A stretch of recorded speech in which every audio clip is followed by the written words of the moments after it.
שאני אלך עם פיאט. נכנסתי שם פגז של פיאט. איפה? לתוך הכנסייה, לתוך האולם. מה? המסגד.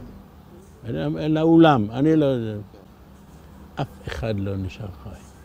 מי הוציא את הגופות אחר כך? מה זה מעניין אותי? זה שלהם, שידאגו. זאת הייתה פקודה? כן. מה הייתה הפקודה? מה זה מה הייתה הפקודה? תכניס פיאט, זה הכל. שום דבר לא עומד בפני פיאט, בימים של פעם.